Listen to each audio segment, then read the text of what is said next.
Hello, everyone. Afternoon. Hey, Aaron. Hey, how are you? Great. How are you doing? Good, good.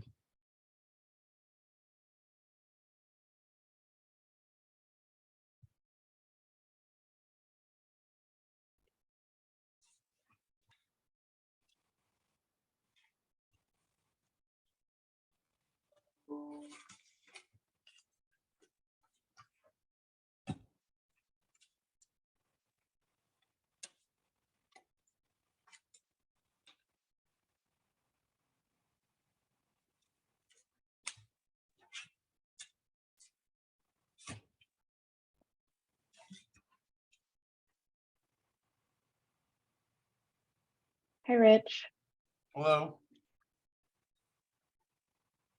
How's everyone doing?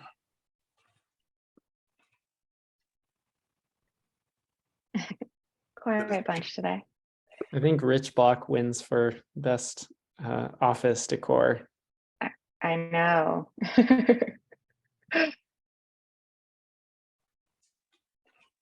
We'll give it a minute for others to jump on.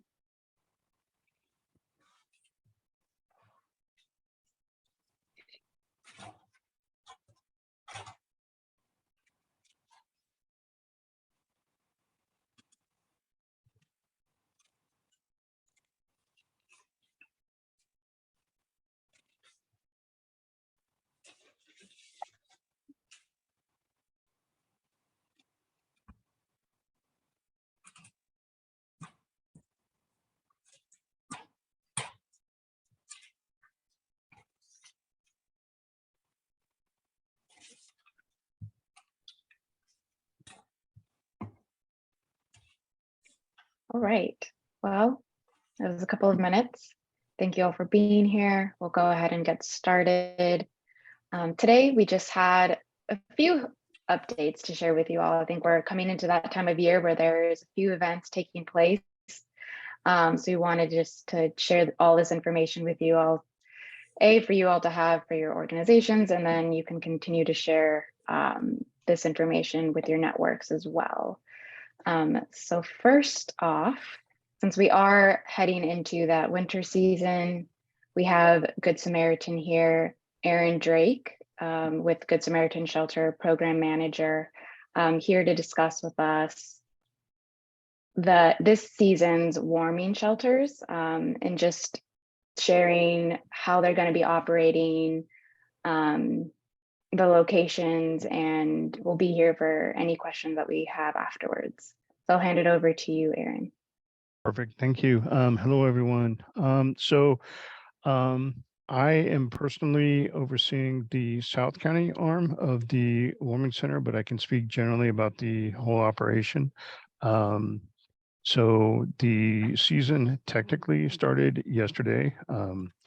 We, and more importantly, our unsheltered friends are blessed with a little bit milder weather than is coming. So no activations thus far, possibly Tuesday, but obviously we're keeping an eye on the weather and the forecasts. As before, when there are activations, weather dependent, warming centers will be open in Santa Maria, Lompoc, Santa Barbara, and Carpinteria, or some portion of that depending on where the weather hits. Also, as before, there is a countywide hotline that is now active. There'll be daily updates, yes or no, whether there's an activation. I can put that number in the chat, but also it is 805-324-2372. It's the same number that we've always had. We are going to be distributing flyers and such to some of the common stops for some of our friends who would need to know that information. So they will have that available. And then also, yeah, so there's a lot that I could download general information, but maybe it would be easier for any of you, if you have questions, then I can address that. I'm happy to do that. And it looks like Brian Halterman is also joined us. He's our director overseeing the Freedom Warming Center effort this year as well. Yeah, I'm sorry I joined just a little bit late. I was running behind getting on, but I do see there is the question in the chat about how will notifications go out. The notifications will go out the same way they have in the past, which is the Warming Center hotline will be updated. There will be a MailChimp that goes out every time that it's activated, and then it will be posted on Freedom Warming's page on Facebook.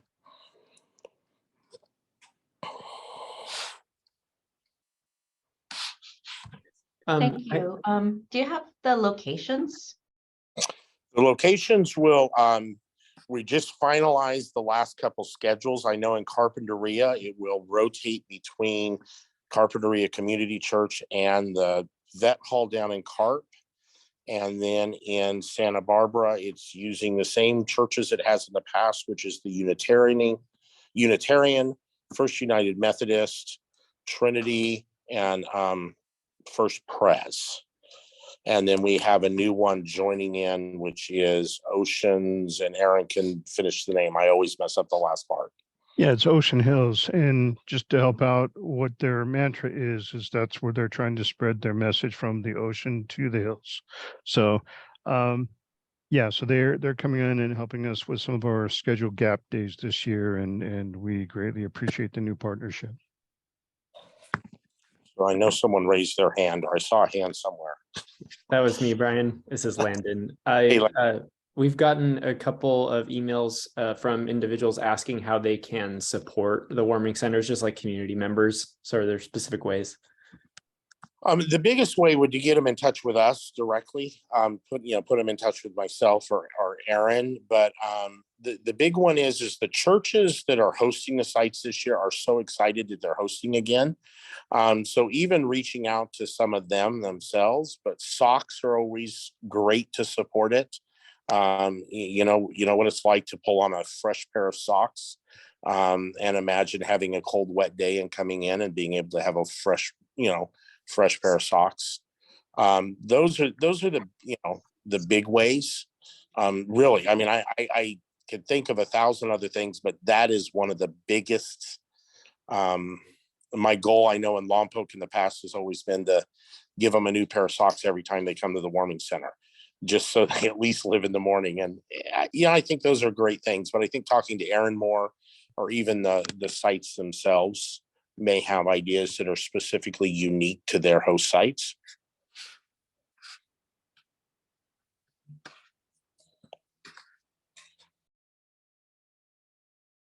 So no, those Sarah.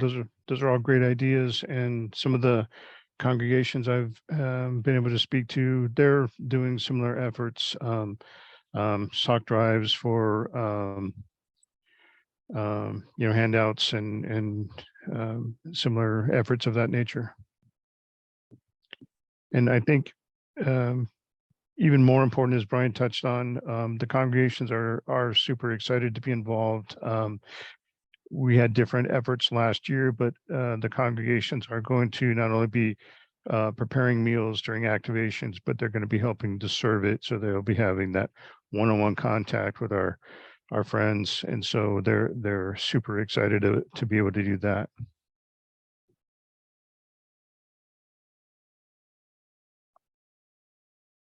Sarah, if you want to go ahead and jump in. Sure. I just had a question, and I'm sorry if this is common knowledge, but I'm just not familiar with it. So how do you outreach directly to the homeless population when those warming centers come online, like when they're going to be open? We're relying a lot on the outreach teams that are already on the ground, making sure that they're aware. The hotline is called nonstop as soon as the weather. I mean, the last few days it has been ringing nonstop. So they know that well. We are going to do a better job this year of actually all of our staffing is guaranteed some hours each week, even on weeks we don't activate.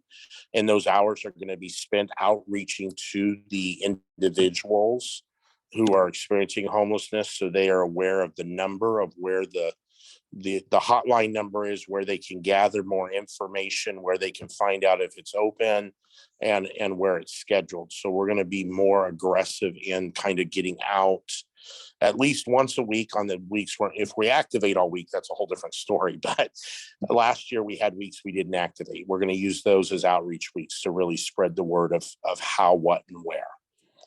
Thank you. And this is Anais. We are collectively working with our outreach teams throughout the whole county to be able to, talk to people. And we're also going to flex a lot of our schedules to be able to maybe transport clients along the way if say they, it's across town. And so we'll be able to really get out there. And I do know the one location, I want to say it's First Pres, that's kind of off of the beaten path, is offering transportation this year again. So we'll be making sure that everybody kind of knows where those stops are for them to be able to transport them to the warming centers.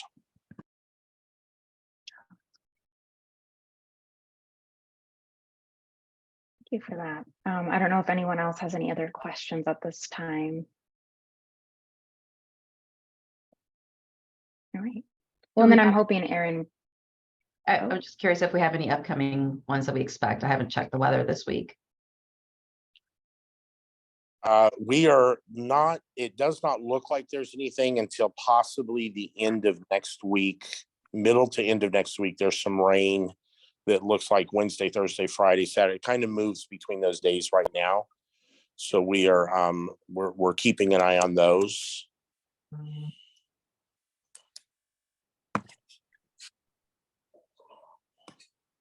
And I know there has been discussions in the past of, I think largely the community feels like 40 degrees is just, it's cold before that. And so I don't know what discussions you all have had internally about ever changing that, or if that's a possibility in the future. We have had discussions. This is the first year that Good Sam has really taken the full-on lead of this. And so those discussions have come into play. We're kind of gathering information of how that decision was made. I know the decision was made of setting those temperatures and those degrees by people that were much smarter than me quite a few years ago. But I think it begs to say that we are looking at that. I think we're looking at two things to me with the weather are important.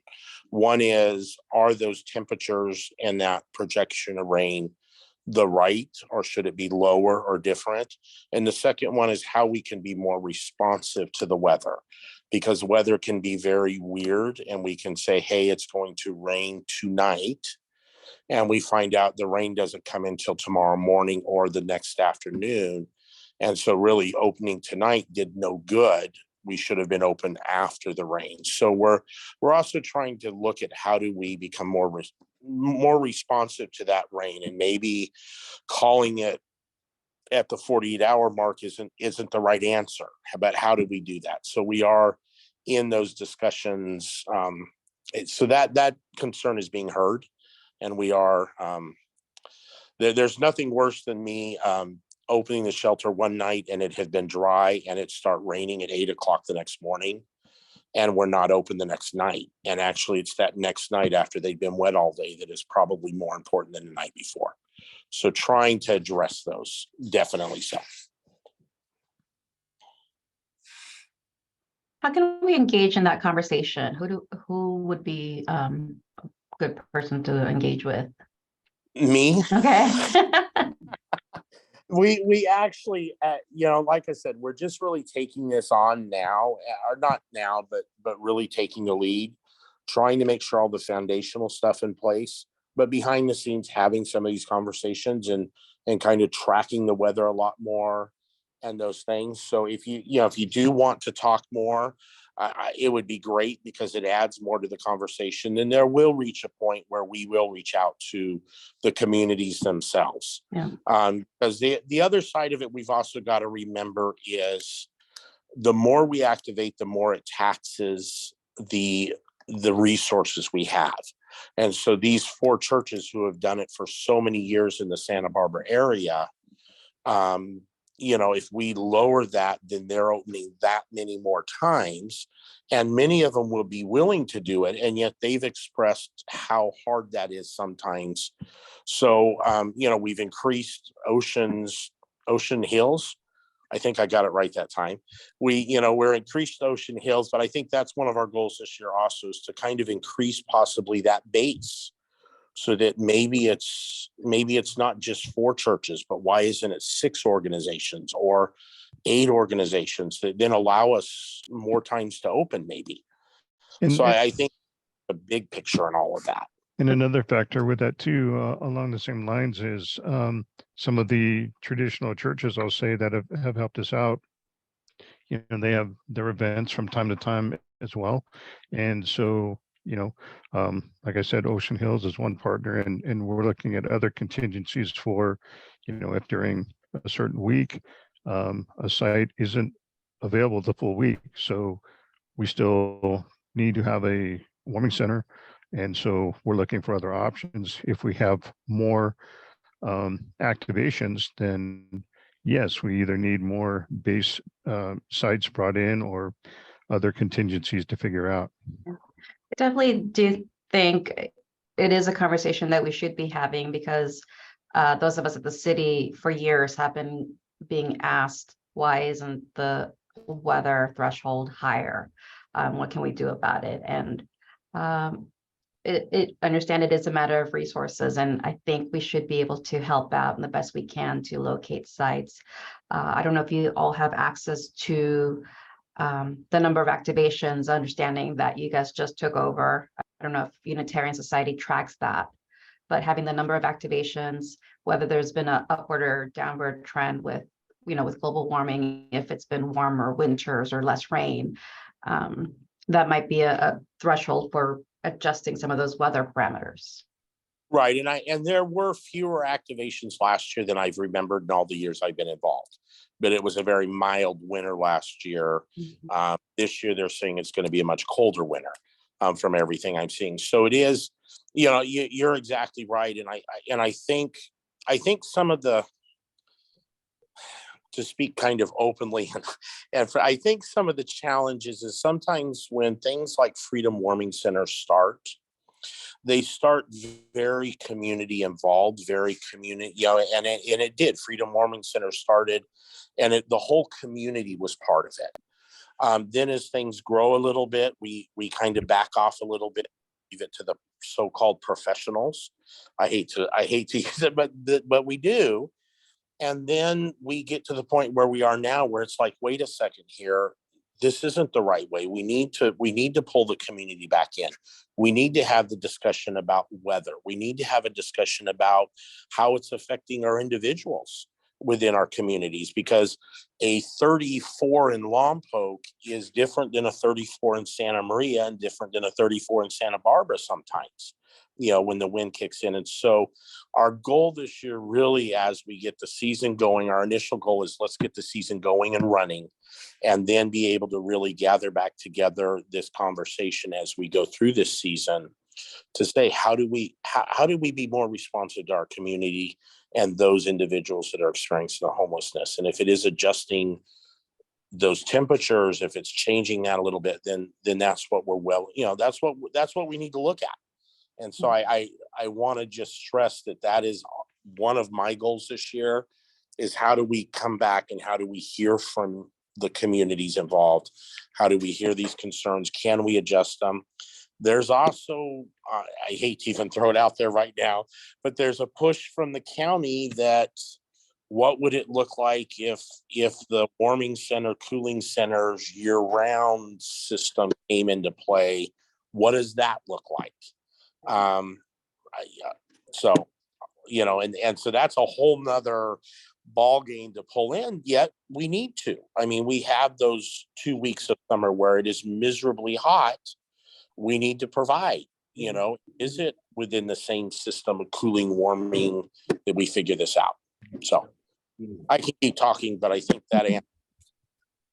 Thank you, Ryan. You're welcome. Appreciate your candor.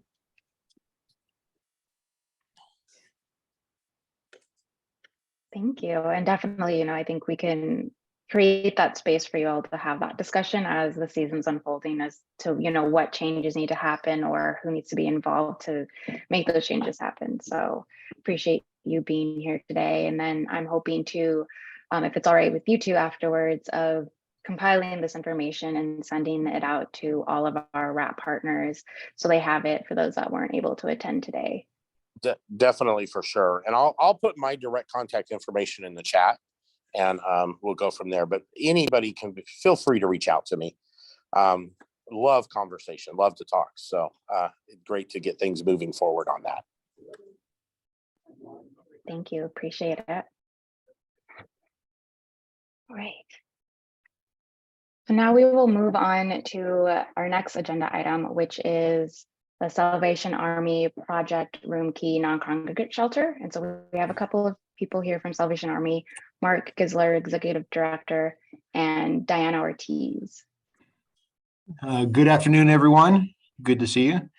And share this new opportunity that we have, new funding. Is a collaboration with the County of Santa Barbara. They're providing funding through Project Room Key to provide individuals that have chronic health conditions or over the age of 55 for non-congregate, meaning that they're not going to be in the dorm style. They're going to be in a 2-person room. So it's something that we're hoping that everyone that comes in is already document ready as far as the housing opportunities, because it is such a short period of time. The funding does end in next September. But even if they don't have the housing or the housing ready or the documents, it's something that we can do here. But it is something that we're looking to fill all these beds. There's 24 beds for single adults, male or female. And Diana's on the call. And she is our intake coordinator, and she's the one that you want to contact. You can contact me anytime.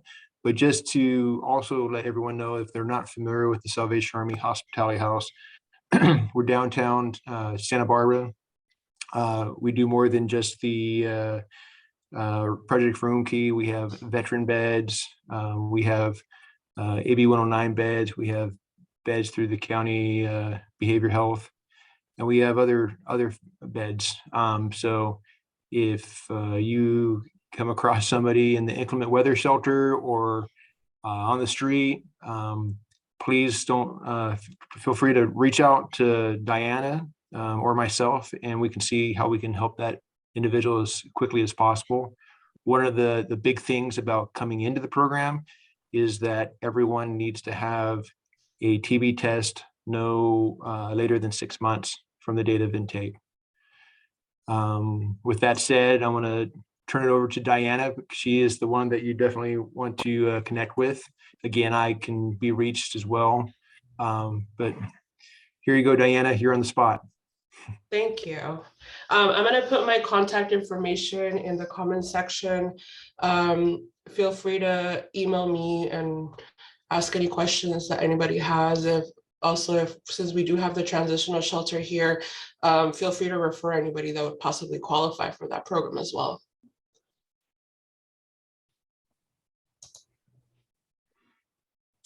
Does anybody have any questions? Have you guys been taking intakes already? Or do you still have full capacity, open room? Diane, how many people do we have right now? We currently have 3 people in the project enrolled. We also have beds available for the transitional shelter as well.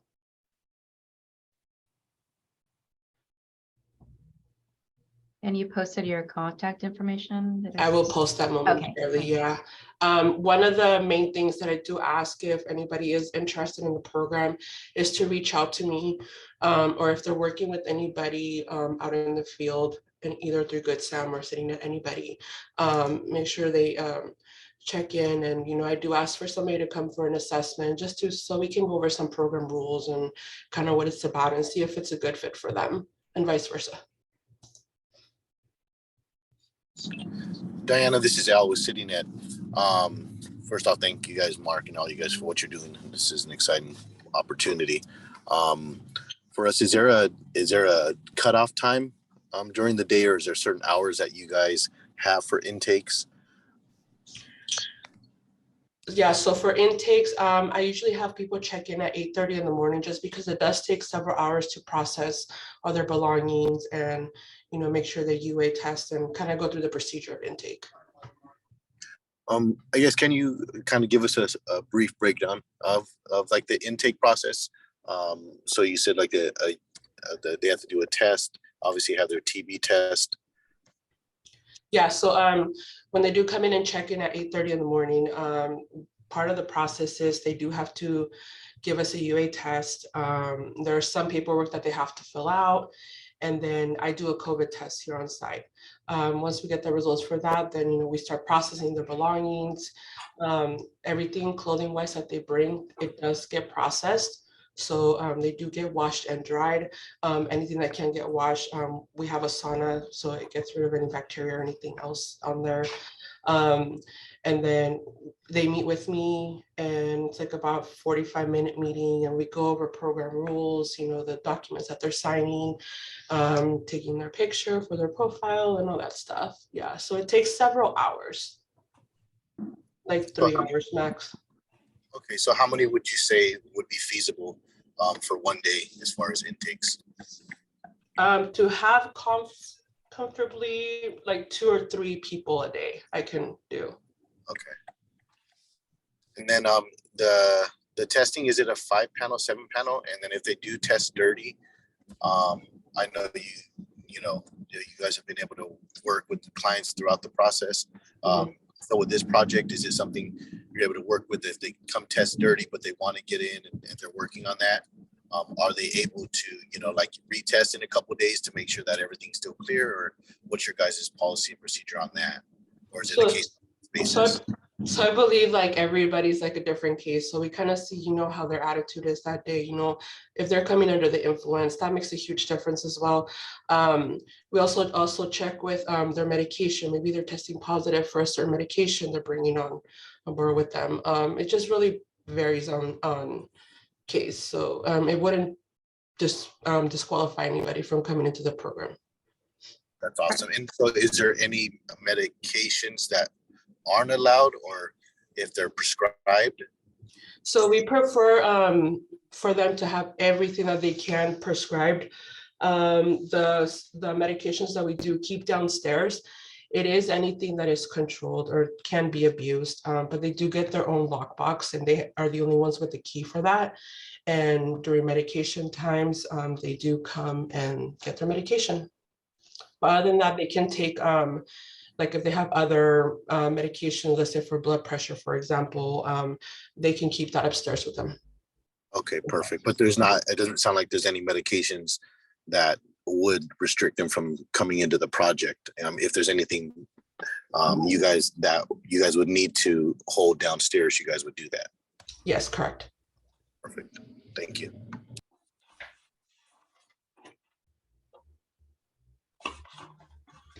And for this program, I think your transitional program at Salvation Army, individuals have to leave during the day. Is that a similar rule for this program, or are they able to stay on site, since I know you're working with a more vulnerable population? So clients do not have to leave during the day at either program. Thank you for clarifying that. Yeah, if you want to let us know what some of those requirements are that we might have known in the past but are not accurate, like, for example, having to leave during the day. Is there any new information we should know? Yeah, I guess in my follow up on that, you could probably answer during that. Or do they just have to come downstairs? They're able to stay downstairs during the day, or able to stay in their room during the day? The clients on the third floor, they can stay in during the day in their room, just because of their health, the chronic health conditions, the reason why they qualify for that program. The folks in the dorm, unless they're working a odd schedule, like a graveyard shift, or if they're sick, they're supposed to be out of the dorm so they're not isolating. We do have common areas, sizable areas that people can hang out inside the facility. They can hang out in the back when the weather's nice. So there's plenty of space for them to hang out.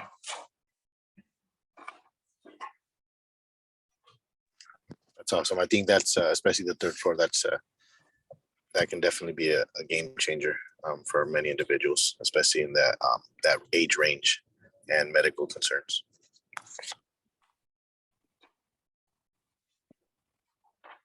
Can I share a cool story from one of the people who moved in? Yes, please. So I was I just happened to be walking with one of the outreach teams, and they said that they had a client who went in to the third floor, I think, at the last week, and that he was sending like selfies, and they were joking about how he had the penthouse, and he just really appreciated the warm handoff, the support, and really appreciated this space. So I just thought that was really cool that he's excited and sharing with the folks who got him from unsheltered homelessness in, and just appreciate that opportunity, especially over the past really cold and rainy few days. Thanks for sharing. Thank you.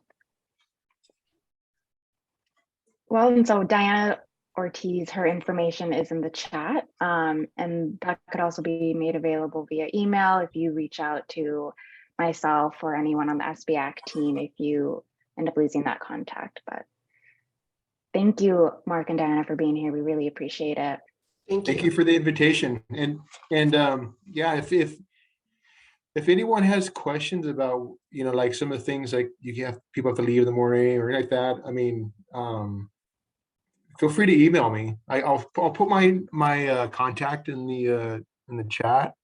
But if there's any questions that come up, I mean, some of the questions that come up too, like, oh, the Salvation Army is Christian and they make you pray, and that's the Salvation Army is part of the Christian church, but we don't discriminate. We serve everyone here, and there's no obligation to pray. People have different faith, no faith, different. I mean, we serve everyone. So just so you all know.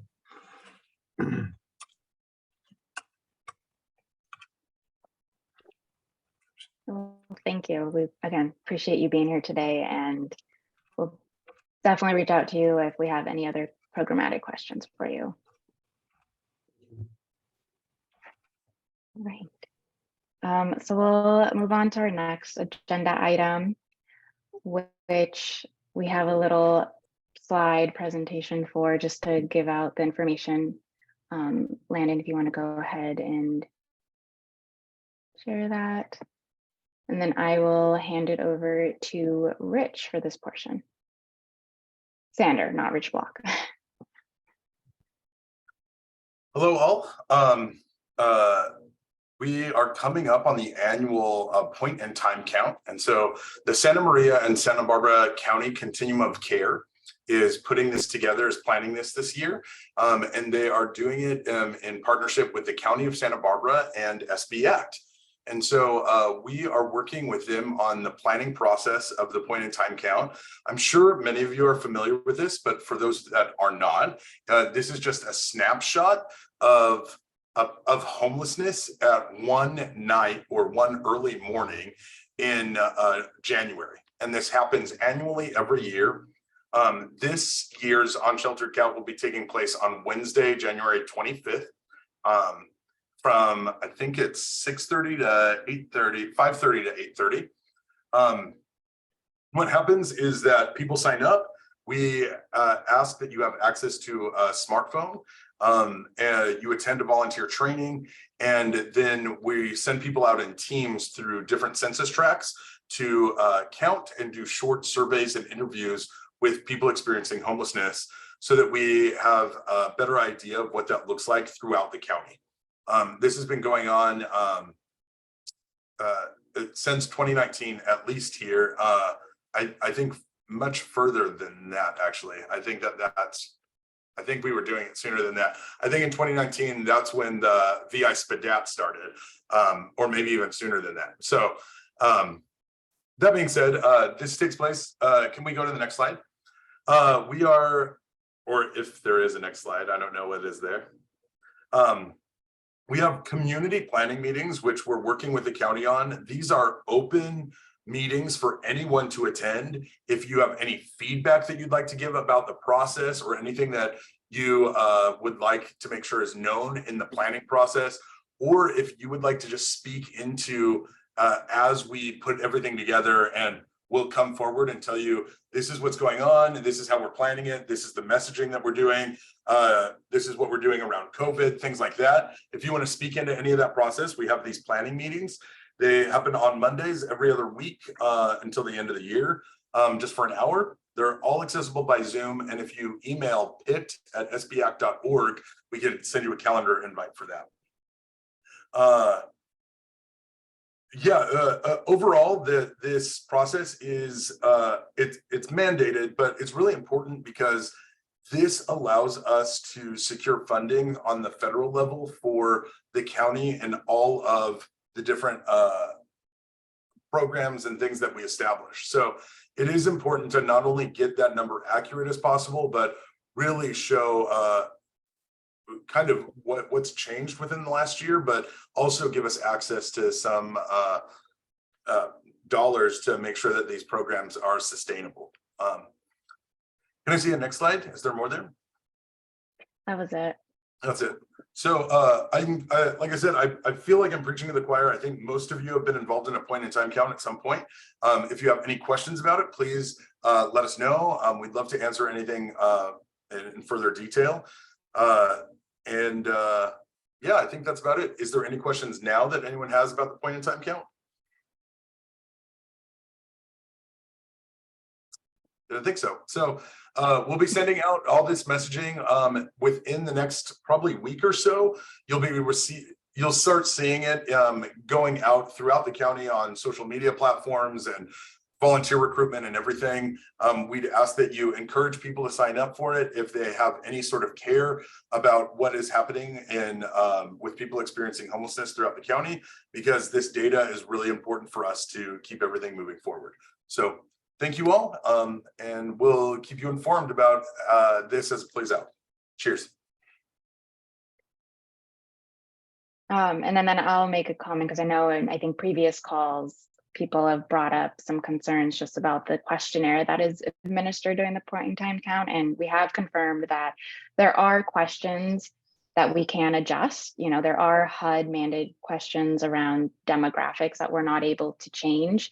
But the other questions and for how long someone has been with it or in Santa Barbara and questions like that around their homelessness, we are able to adjust and change as we feel appropriate. So if that's something that you're interested in, again, you can always contact pit@sbac.org, and I can share the questionnaire with you and, you know, have that conversation and take feedback and then take it back to the group as well.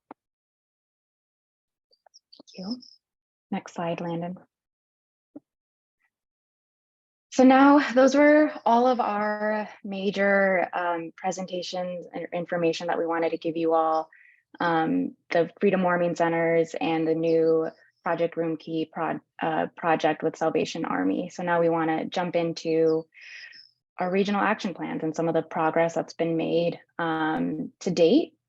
As you can see here, we are well on our way to meet our 100 street exits for the year. We're currently at 88.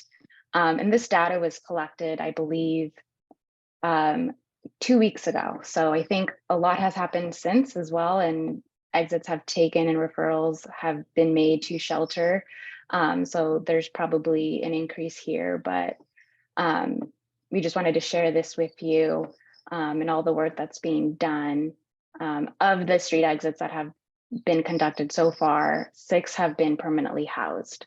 So it's really excited. And this information has been, we work with CityNet and Good Samaritan to capture their street outreach exits as well. And then Landon, I don't know if you had something to add about the neighborhood navigation centers. Yeah, so we also ask CityNet and Good Samaritan to let us know which of these individuals that exited were which of them they were able to connect with through the neighborhood navigation centers. And so you can see those numbers there. A lot of those exits connected to Alameda Park were individuals that then transitioned into Dignity Moves. So obviously the case managers are connecting with these individuals at other times of the week as well as at the neighborhood navigation centers, but we do want to highlight that it's been a helpful connection point for a lot of these clients. And I also just want to say too, with that 6 permanently housed number, that doesn't include, we know there are individuals that are transitioning from, for example, transitional housing into permanent housing, and they're not included here. That number 6 is only the individuals who transition directly from the streets into permanent housing. For the purposes of this goal, we're not tracking the individuals once they are exited from the street. And so we know there are more individuals who have since moved into permanent housing. And since we have Good Samaritan and CityNet here on the call, I was wondering if you all would like to share about some of that work. We know that a lot of the street exits don't happen unless there's collaboration and those referrals are taking place. So if you'd like to share any of those success stories with us, that would be amazing.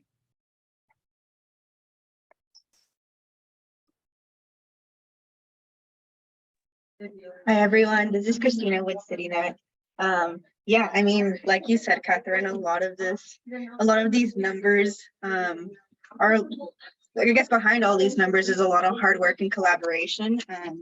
Thankfully, Good Samaritan has been incredible in just being open and just like an open source of communication and always open to any referrals as well. So yeah, we're really grateful. One specific person that we just got in there last week was in collaboration with public health and cottage and just a bunch of different providers coming together to vouch for this one individual. It was definitely a process, but I think in the end, the client is very, very happy. Her partner is actually in treatment, so they're both working on their own cases, like individually, but also for the end goal of being housed together. So I think that's just a testament to like the great collaboration between the 2 agencies. And yeah, I'm just really thankful and excited for more referrals. Thank you, Christina.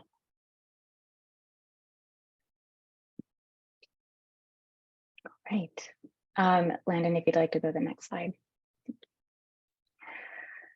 So we've been sharing with the group our restructuring of our regional action plan meetings, and partly of just really focusing on the immediate needs and responding to what's taking place on the streets, the high impact areas, vulnerable individuals. And so it's really looking at the structure of the RAPs in these 3 phases of regional mapping, of identifying within an area how many people are there, really getting to know everyone by name, prioritizing and identifying the most vulnerable individuals and the high risk encampments. And then moving to the next phase of that coordinated outreach is, once we know those individuals and how many people are within a specific region, really getting to know them and working with them to understand what their need is, so that we can continue to coordinate their care and make sure that outreach is present within those regions to make sure that ultimately the region and those individuals are supported, with the ultimate goal to increase street exits, not just to permanent housing, but ultimately into shelters. So that case management can continue on. And while we're really working on that phase, being able to understand and analyze, like, where are those gaps and what resources do we need to align and bring to the table to fill those gaps and ultimately make that transition from street into shelter and into housing a lot smoother, not just for the individual, but then the organizations that are doing the work.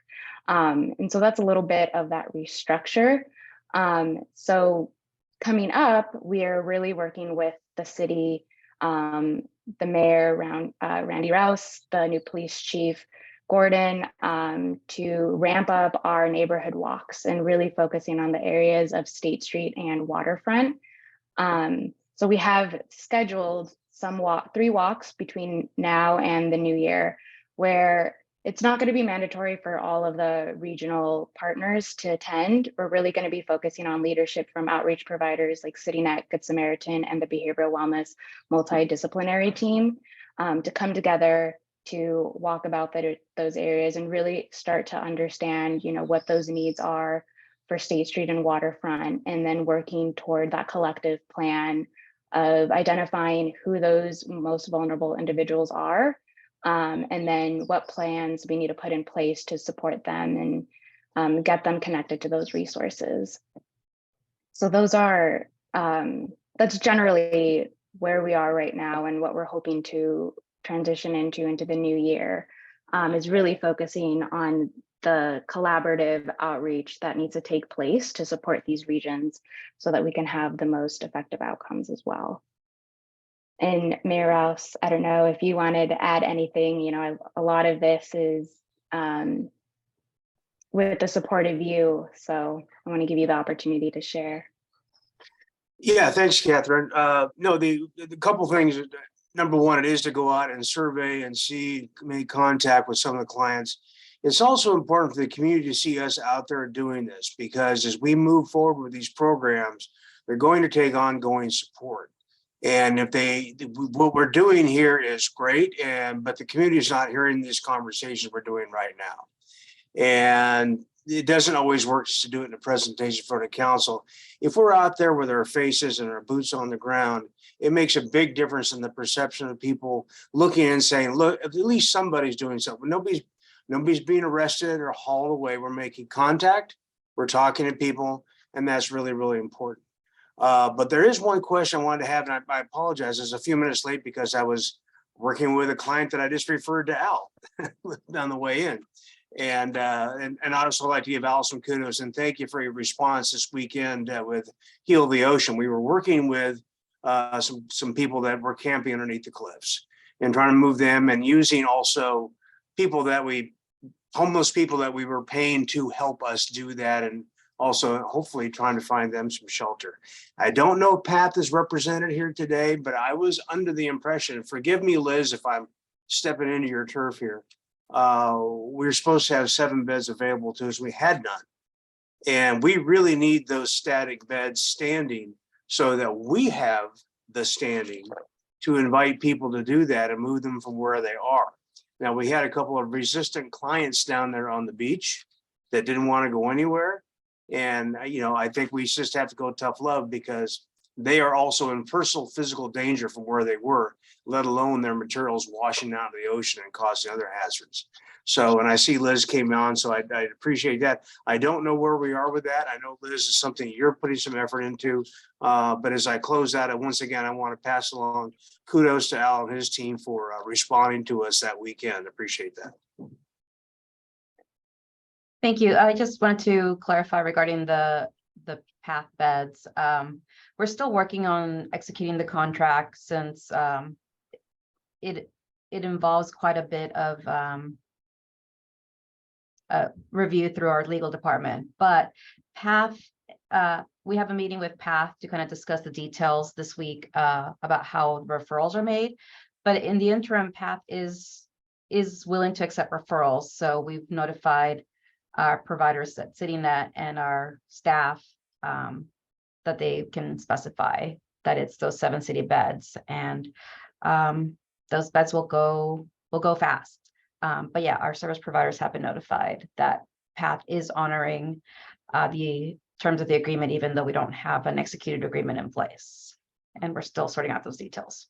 No, and I appreciate that, but we were kind of under the impression, both the administration and myself, about that. And actually, at one point in time, prior to the Rose Motel process, we also used to have, or thought we did have, a winter shelter that was supposed to be around. Obviously, that's not happening. So we've got a long ways to go. If we can have those opportunities, we can certainly offer people abilities to get off the street. And I think that is kind of the whole purpose of what we were doing in the first place. So I know they've got staffing issues like everybody else does, but it's certainly something I want to maintain contact with, and hopefully have the kind of contact that we can get some progress, because as you know, Catherine and company are out there on the streets working for this. I would like to really have some pathway to go to get people off the streets and get them started into whatever recovery or transition we can.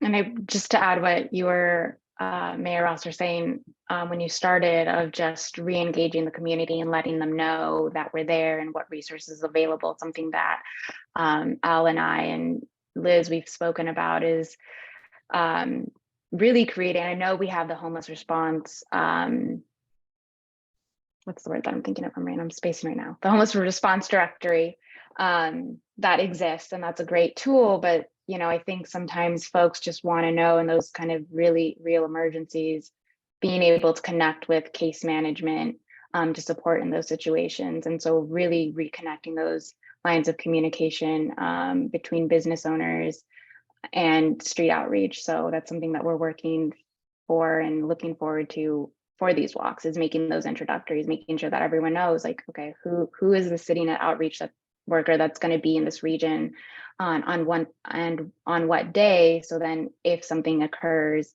we can make that contact and have them support. So we're really looking forward to it, and just everything that'll come with it. I think, at the end of the day, we're all here, we're trying to collaborate, and the more that we're able to work together, the more successful we're going to be, and then ultimately the clients. All right, and I think we have one more announcement. So later in December, we have the longest night taking place. And this is when we have a ceremony to just really acknowledge those individuals that have passed away, unfortunately, on the streets before they were able to move into shelter, into housing. So that'll be taking place on Wednesday, December 1st at the courthouse. There's the time is yet to be determined. But if you would like to attend and want more information, we'll obviously be sharing that with the groups as we settle on a time. But if you just want to reach out and get that information, you can always contact info@SBAct.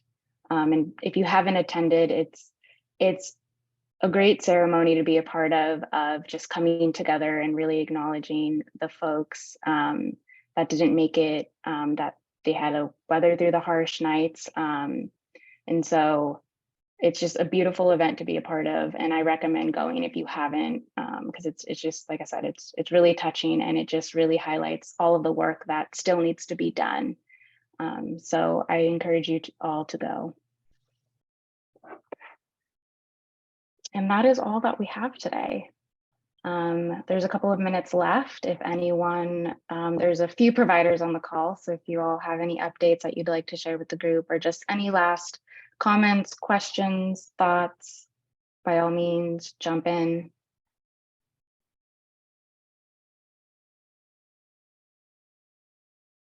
All right, y'all are too easy. Appreciate it though. Again, thank you for being here. Thank you for all your hard work, and we will see you next time.